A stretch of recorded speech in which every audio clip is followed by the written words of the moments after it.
요즘 투잡의 시대라고 하잖아요. 그걸 넘어서 수리잡까지 하는 사람들도 많다고 하고요. 저희 아빠가 나름 투잡을 하고 계시는데 그게 어떻게 보자면 수리잡도 되는 것 같아서 이렇게 생각하니 조금 웃음이 납니다. 가장 메인으로 하시는 일은 학교의 경비 일이에요. 그냥 자리만 지키시는 업무고요. 하루에 8시간, 어쩔 때는 9시간도 계십니다. 월급을 일당으로 환산해보면 하루 4만 원 정도밖에 안 되는 금액이에요. 나라에서 정해놓은 최저시급이라는 것이 있는데 명백한 임금 위반이기는 하죠. 저도 처음에 그거 듣고는 아니 뭔 그런 일이 다 있냐고 했는데 아빠는 적적함도 달래실 겸 규칙적인 일과를 만드신 것에 의의를 두신다고 하네요. 점심은 급식소에 가거나 가끔은 집에서 드시고 다시 돌아오신대요. 저희 아빠의 친구분도 그런 일을 하시는데 옆 동네 학교에서 근무하고 계신지라 서로 상황이 아주 비슷하다고 합니다. 그래서 아빠가 한가하고 심심할 때면 그 친구분과 통화를 하면서 주로 오후 시간을 보내신다고 하네요. 제가 진짜 아빠 폰 요금제를 통화 무제한으로 해놓을 수밖에 없었네요. 제가 저희 아빠가 투잡이라고 그랬잖아요. 다른 일은 트럭에서 사과를 판매하시는 거예요. 한 다리 건너서 아는 농장주를 통해 직거래를 하고 계세요. 크게 한 봉다리 20개에서 25개 들은 것을 대체로 2만 원씩 판매하시는데 정말 맛있습니다. 평일에는 엄마 혼자 이틀에 나가서 장사하시고 주말에는 아빠랑 같이 두 분이서 하세요. 트럭 세워놓는 그 길목을 지나면 크게 장터 열리는 곳이 있어서 주말마다 유동인구가 꽤 있는 편입니다. 오며 가며 사과 사주시는 분들이 있죠. 제가 얼마 전에 주말 껴서 친정집에 내려갔다가 장사하는 트럭 앞쪽으로 가봤어요. 마침 손님 한 분이 앞에 계시더군요. 어떤 아주머니 한 분이 사과를 구경하면서 박스 담긴 걸로 살까, 낱개로 담긴 소쿠리로 살까, 그걸 고민하고 계시는 중이었습니다. 소쿠리 2개를 고르셔서 아빠가 그걸 큰 봉지에다가 담아주셨죠. 저는 가까이 가지 않고 그냥 제 위치에서 그 모습을 보면서 미소 짓고 있는데 아빠가 손에서 봉지를 놓치시는 거예요. 금세 사과 5개 정도가 봉지에서 튀어나와 떨어져 바닥을 구르더군요. 제가 순간 깜짝 놀랐습니다. 그런데요, 그 아주머니께서 바로 손을 저으시면서 괜찮다는 제스처를 해보이시는 겁니다. 직접 사과를 얼른 주워다가 봉지에 다시 넣으면서 꾸벅 인사를 하고 자리를 뜨셨어요. 그 광경에 어찌나 고맙던지요. 저희 아빠가 다리를 좀 절어요. 다리를 절기도 하시니 순간적으로 봉지를 놓치셨던 거죠. 엄마가 대처하는 순발력이 빠른 것도 아니에요. 저희 엄마는 살짝 지체장애가 있습니다. 간단히 손님 응대하고 장사하는 것에는 아무런 문제가 없고요. 그런데 대화가 길어지거나 여러 가지 주제로 말을 해보면 금세 티가 납니다. 쉽게 정리해서 저희 부모님은 두 분 다 장애인이십니다. 자식은 저 하나뿐이라 외동딸이고요. 저 어렸을 때 저를 외할머니께서 거의 키워주셨어요. 저에게서 장애가 나타날까봐 항상 마음을 졸이셨다고 합니다. 외할머니께서는 아무래도 옛날 분이라 그런지 아들 낳는 걸 그렇게나 원하셨대요. 첫째 이모가 딸이었으니 둘째는 꼭 아들이길 바라셨다네요. 그런데 둘째인 저희 엄마를 낳으시고 나서는 자식을 더 안 가지셨습니다.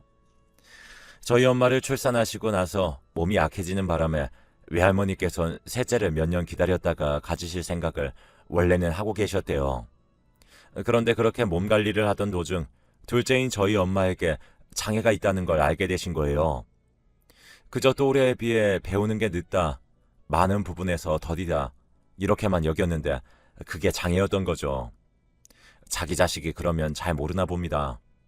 현실 부정인 것인지 외할머니는 물론 외할아버지도 전혀 모르셨다가 동네 이웃분들이 좀 이상하다고 언지를 계속 주셔서 알게 되셨다네요. 저희 아빠는 다 커서 후천적으로 다리가 그렇게 되신 게 아니라 소아마비로 장애를 갖게 되셨어요. 엄마와는 반대로 아빠는 친가의 유일한 아들입니다.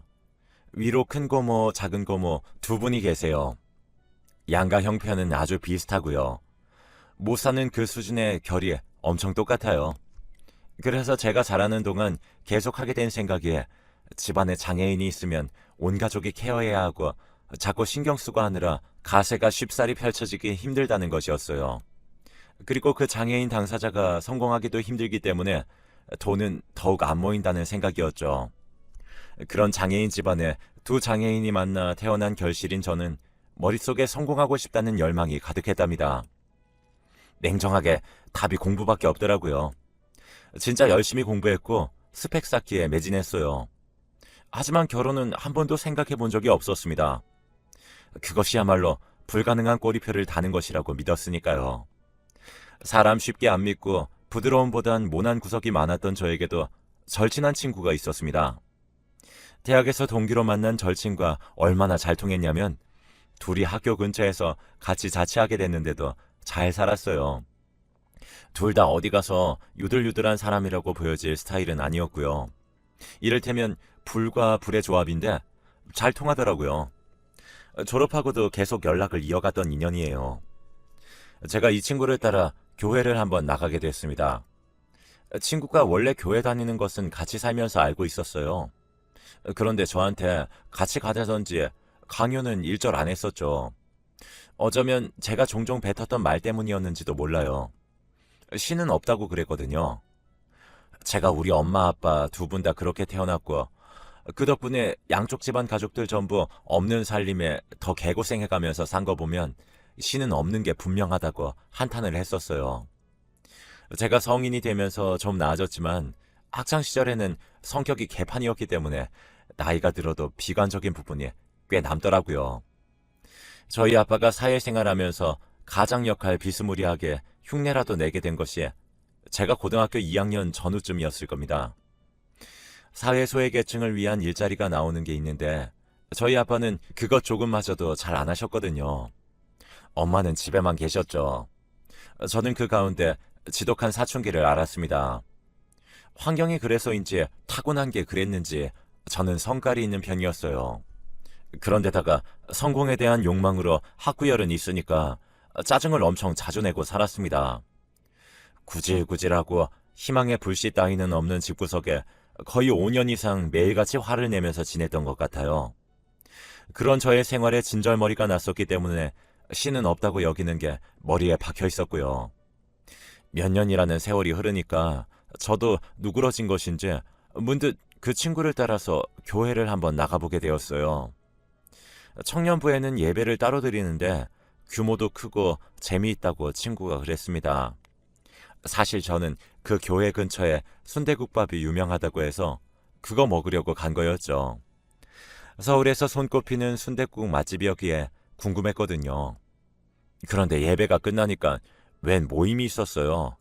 한 조마다 적으면 5명, 많으면 8명 이상까지도 있는 모임 시간이 예배 후의 순서였던 겁니다. 저는 그 친구의 조에 어리둥절한 채로 같이 들어가 앉아 있었어요. 거기 조장이라는 남자가 자기도 조장 맡은 지 얼마 안 되어 뻘쭘한데 잘 부탁드린다면서 진행을 막 하더라고요. 별건 없었고 같이 간식 먹으면서 지난주 어떻게 살았는지 그런 얘기들을 나누는 모임이었습니다. 그것까지 마치고 친구랑 순댓국을 먹었는데 정말 맛있었어요. 그럼에도 다시 교회에 갈 생각은 없었건만 그날 밤에 조장한테서 메시지가 왔습니다. 잘 들어갔냐고 다음 주일에도 뵐 수 있으면 좋겠다는 내용이었죠. 저는 제 생활에 새로운 패턴이 고정되는 게 싫었고 종교에도 관심이 없었으므로 다시 갈 마음은 들지 않았어요. 다음 주 일요일에는 오전에 영화관이나 가고 하루를 여유롭게 지낼 계획이었죠. 그런데 제가 웬일로 그날 늦잠을 잤어요. 일어나니까 알람은 꺼져 있고 영화 시작 10분 전이었는데 영화관까지 가기에는 어림도 없었죠. 멍하게 있다가 대충 밥을 먹는데 친구한테서 연락이 오길래 딱히 할 것도 없어서 또 그 교회를 따라 나갔습니다. 예배 시간 들어가는데 인파 속에서 그 조장을 딱 마주쳤어요. 아까 없으시길래 오늘 안 올 줄 알았어요. 쾌활하게 저를 먼저 아는 척을 하더라고요. 전 어색해서 목례만 하고 자리를 피했었죠. 예배 마치고 튈까 싶었는데 모임 간식으로 치킨을 시켰다길래 그냥 또 참석해봤습니다. 제가 2주 연속 얼굴을 비추니까 그제서야 다들 저에 대한 질문을 하더라고요. 무슨 얘기가 흘러가다가 제가 부모님 두 분 다 장애가 좀 있다고 그런 말을 하게 됐어요. 그런데 제가 겉으로는 티를 안 냈지만 많이 놀란 게 조장이 제 얘기를 듣고서는 아, 네, 그러시구나 이러고 마는 거예요. 너무 태연하게요. 저는 그때까지 살면서 부모님이 장애인이신 것에 대해서 힘들었겠다. 아, 어떻게 이런 류의 반응만 접해왔어요. 어쩌다가 선천적이냐, 후천적이냐 이런 질문도 한번 들어봤네요. 학교 다닐 땐 부모님이 장애인인 걸 알고서 착한 애들은 저를 동정했고 나쁜 애들은 저를 얕잡아 봤죠. 모임이 파하고 다들 각자 흩어질 때 제가 조장한테 가서 슬쩍 부모님에게 이렇게 반응 없는 사람은 처음 봤다고 그랬어요. 부모님이 안 계실 수도 있고 평범할 수도 있고 외국인일 수도 있고 뭐 그런 거죠. 근데 조장이 엄청 시큰둥한 말투로 얘기하더라고요. 그러면서 웃는 표정은 되게 다정한 기운이 있었습니다. 생각해보니까 어차피 일요일마다 딱히 할 것도 없어서 계속 친구를 따라서 교회에 가게 됐어요. 그리고 저는 자꾸 조장한테 마음이 갔습니다. 그런데 조장이 교회에서 집이 안 멀다고 하는 거 보니까 부자 동네에 사는 게 분명했고 옷도 되게 멀끔하게 잘 입었고 명문대 출신에 갓 입사했다는 직장도 번듯했어요. 한마디로 저와는 다른 세상 사람이었습니다. 저 따위 조건으로는 넘볼 수 있는 상대가 아니었죠. 그냥 혼자 속으로만 좋아해야지 생각했어요. 계절이 바뀌었을 때 조장이 저한테 넌지시 물어보더라고요. 혹시 자기를 좋아하느냐는 거예요. 제가 소스라치게 놀랐는데 애써 표정 관리하면서 아니라고 잡아뗐습니다. 그랬더니 웃음기 하나 없는 표정과 말투로 저한테 이런 말을 하더라고요. 나는 너 좋아하거든. 그래서 물어봤어. 심장 터질 것 같은데 무슨 말을 해야 좋을지 모르겠고 감히 나 같은 게 이렇게 괜찮은 남자랑 사귀어도 되는 것인가 이런 고민만 자꾸 들고 그러다가 어영부영 사귀게 되었습니다. 교회 바깥에서 따로 둘이 만나보니까 너무 좋은 거예요. 더욱더 좋았습니다. 제가 저 갈구느라 혈안이 된 게 분명한 사람들 틈바구니 속에서 첫 직장 생활을 하느라 스트레스가 장난이 아니었는데 이 사람 아니었으면 못 뱉었을지도 몰라요. 남자친구의 부모님도 같은 교회를 다니시기 때문에 한 번은 마주치게 되었는데 두 분 다 인자하시고 여유로워 보이는 인상이었어요. 무엇 하나 잘난 것 없는 저를 마음에 안 들어 하실 게 분명하다고 생각했기 때문에 속으로 불안을 느끼고 있었습니다. 사귈수록 이 남자와 결혼하면 정말 좋겠다고 생각을 하게 됐지만 그건 단지 저의 헛된 바람일 것이라 여겼었죠. 남자친구가 저를 진심으로 아껴주는 것과는 별개로 결혼은 현실이라고 생각했으니까요. 하지만 저의 예상과는 전혀 다른 반응에 저는 정말로 벙찌고 말았습니다. 믿음 생활 잘하고 우리 아들하고 마음만 잘 맞는다면 무조건 찬성이다. 라는 두 분의 말씀을 듣고도 믿기지가 않았네요. 저는 가진 것도 없고 아니 오히려 마이너스인 조건이었죠. 그럼에도 저랑 결혼하고 싶다고 말해준 남자친구에게 깊은 감동을 받았습니다. 저희 부모님께 가서 지금 만나는 남자친구랑 결혼하고 싶다고 말씀드렸어요. 이모도 계신 자리였는데 이모는 무조건 결혼하라고 그러셨습니다. 아빠는 제가 혹시 그런 풍족한 집안에 시집을 가서 기죽고 살게 될까봐 그것 하나가 걱정이라고 하셨고요. 엄마는 제가 결혼하고 싶다고 하니까 놀라서 계속 허둥지둥 대시면서 많이 당황하셨습니다. 이모는 이건 두 번 다시 없을 기회라면서 당장 결혼하라며 저의 등을 떠밀다시피 찬성해 주셨어요. 상견례라기보다는 그냥 다 함께 식사 자리를 가진 게 전부였습니다. 분위기가 부드러워서 내내 긴장을 많이 했던 제 마음도 그 자리에서 많이 풀어지게 되었습니다. 저희 결혼하게 되었다고 제 친구에게도 밥을 따로 사주었고요. 같이 밥 먹는 자리에서 친구가 눈물을 보였습니다. 너무너무 잘 됐다고 앞으로 제 인생에 평탄한 날만 있으면 좋겠다고 그런 말을 해주는데 제가 진짜 가슴이 벅차 올랐어요. 제가 친구는 많이 없어요. 5손가락도 다 못 접어서 그 탓에 결혼식도 간소하게 했을 정도입니다. 그치만요, 아직 짧은 인생을 산 것뿐이지만 진짜 친구는 한둘만 있어도 충분하다는 생각이 들었어요. 저의 행복에 진심으로 아무 사심 없이 축하해주는 친구를 보면서 감사한 마음으로 정말 열심히 결혼 생활을 해나가겠다고 다짐했죠. 그런데 솔직히 시부모님이 어려웠어요. 제가 잘못을 저지른 것도 시부모님께서 저에게 잘해주지 못하셨던 것도 아니었습니다. 그냥 거리감이 있었고 매사에 저는 조심스러웠어요. 못난 모습, 격떨어지는 모습을 보이면 안 된다는 강박이 생겨서 항상 신경 쓰면서 지냈습니다. 집이 멀지 않으니까 얼만큼 자주 배워야 하나를 두고 혼자 고민도 심했고요. 결혼하고 명절에 친정에는 가지 않았어요. 저희 부모님이 오지 말라고 신신당부를 하셔서요. 한가한 때 오고 명절은 건너뛰었으면 좋겠다고 하셨죠. 그래서 결혼하고 첫 추석 때는 시부모님 댁에서 맛있는 거나 해먹고 보냈습니다. 집안 자체가 제사를 일절 지내는 게 없어서 그건 정말 좋더라고요. 그런데 일가 친척분들 뵙는 게 어색해서 힘들었습니다. 하나같이 귀티나는 분들인데 그 가운데서 저만 미운 오리 새끼에 꽂아 놓은 보리자루 같았죠. 그러고 나서 얼마 있다가 김장 얘기가 나왔어요. 경기도 태촌에 있는 큰 댁에 모여서 김장김치를 담근다고 했습니다. 저도 시어머니께 같이 가겠다고 말씀드렸어요. 속으로는 싫었죠. 불편하고 힘든 일만 종일 할 게 뻔하고, 그렇지만 반사적으로 그렇게 말이 나가고 말았습니다. 시집 오면서 이바지한 것도 전혀 없는 주제에 김장 담근다는 얘기에 입 싹 닫고 가만히 있자니 좀 눈치 보이는 거예요. 배추는 큰 댁에서 전날에 미리 절여놓는다니까 우리는 양념이나 바르고 수육이나 삶아 먹자는 예비 형님의 말씀에 그나마 좀 웃음을 지어 보일 수 있었습니다. 내심 걱정이 많았지만요. 제발 김장날이 오지 않기를 바라면서 지냈는데 그럴수록 시간이 왜 이렇게 빨리 가던지요. 약간의 어색함 속에서 자리 잡는 것도 잠시 양념을 버무리느라 저도 바빠졌습니다. 그런데 양념이 엄청나게 빨갛더라고요. 아주 시뻘건 색이었는데 먹어보면 막상 그렇게 안 매운 고춧가루 양념이었어요.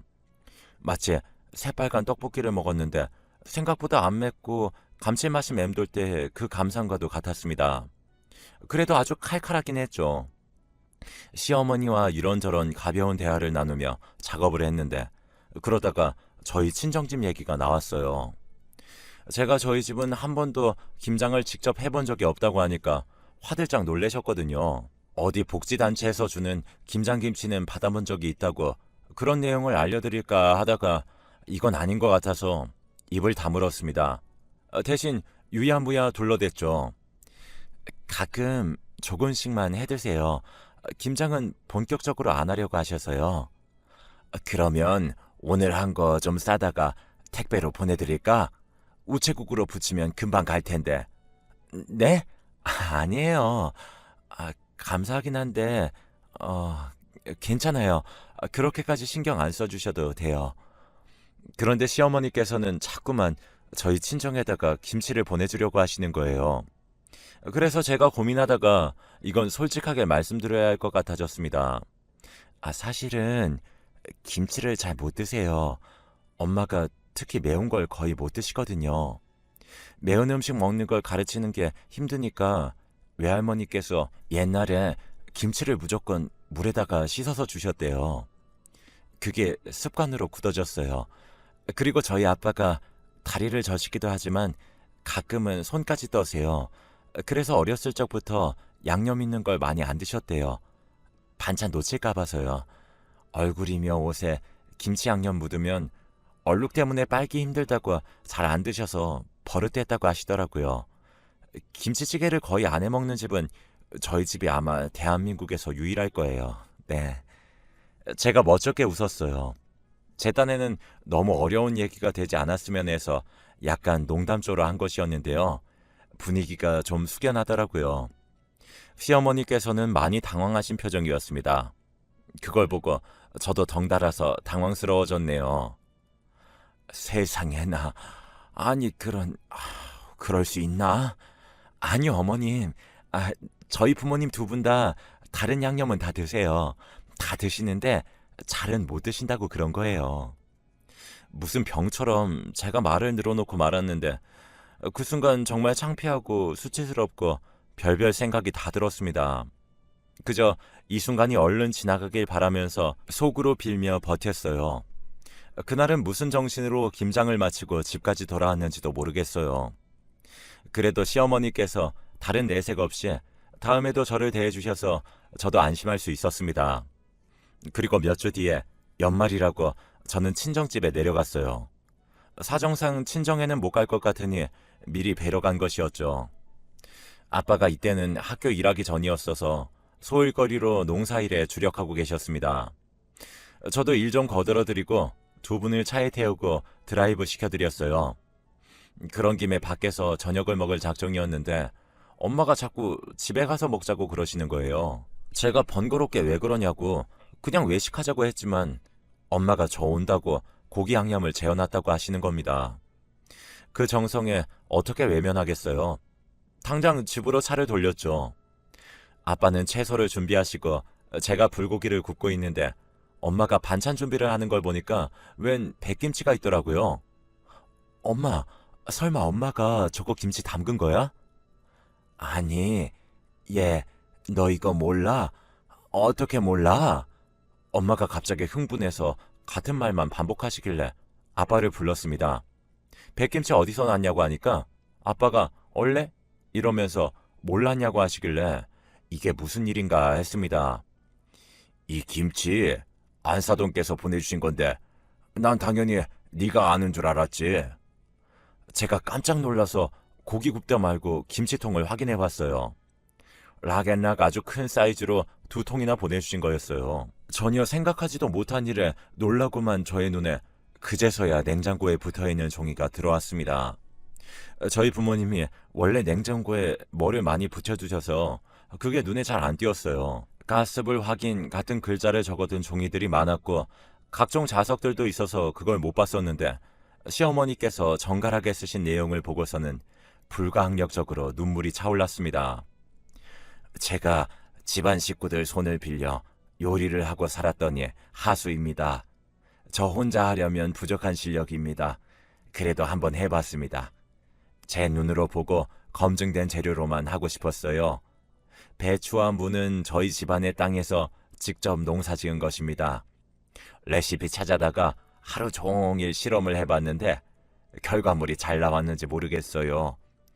어줍지 않은 양념 넣으면 맛이 가버릴까봐 저희 집 방식으로 짭짤하고 원하게 해보았습니다. 드시고 입맛에 맞으시면 말씀을 주세요. 안 맵게 겉절이도 조금 해서 날 풀리는 대로 보내드릴게요. 여름에는 동치미 어떠시겠어요? 더운 날 입맛 없으실 때 밥이나 면 말아 먹으면 식사가 되게끔 맛있게 조합해 볼게요. 그 전에 뵐 수 있으면 더욱 좋겠습니다. 귀한 딸 허락해 주신 은혜 감사해요. 이런 내용이 적혀 있었는데 보는 동안 눈물 때문에 앞이 흐려져서 계속 눈물을 훔쳐야만 했습니다.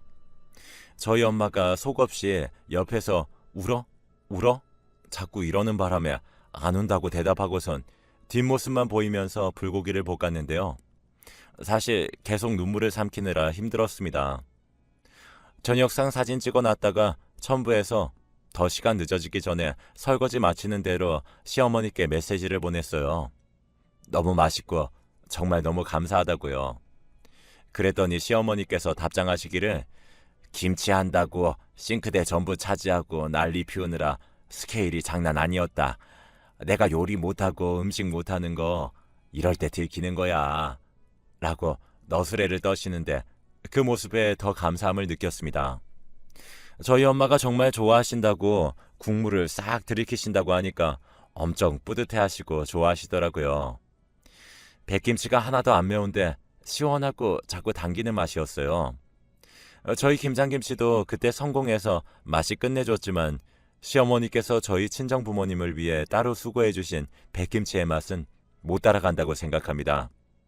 웃겼던 게 남편도 듣고 놀라서는 진짜? 우리 엄마가? 말도 안 돼! 이러더라고요. 그 겨울 어느 때보다도 따뜻한 연말 연시를 보냈고 저는 아이도 낳았습니다. 코로나 때문에 원래 예정해 두었던 돌잔치는 생략했지만 가족들끼리 모여서 즐겁게 식사 자리를 가졌어요. 아이는 정말 건강합니다.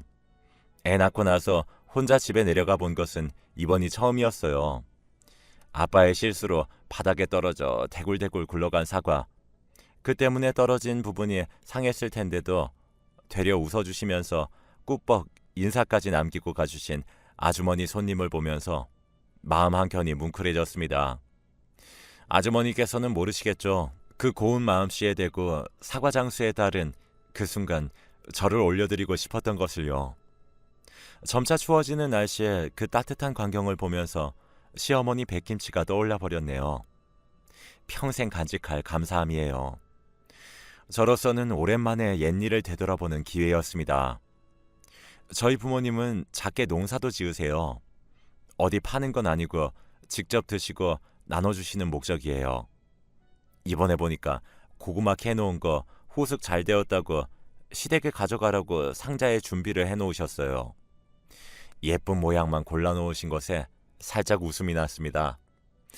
학교 경비에 사과 장사에 농사까지 저희 부모님 아주 바쁘게 지내고 계세요. 집에 가만히 있는 게 이제는 싫으시다네요. 너무 멋지신 것 같아요. 제가 이런 부모님을 두었기에 제 분에 넘치는 시댁을 만나는 축복을 받은 것이라고 과거의 저라면 상상할 수도 없었을 그런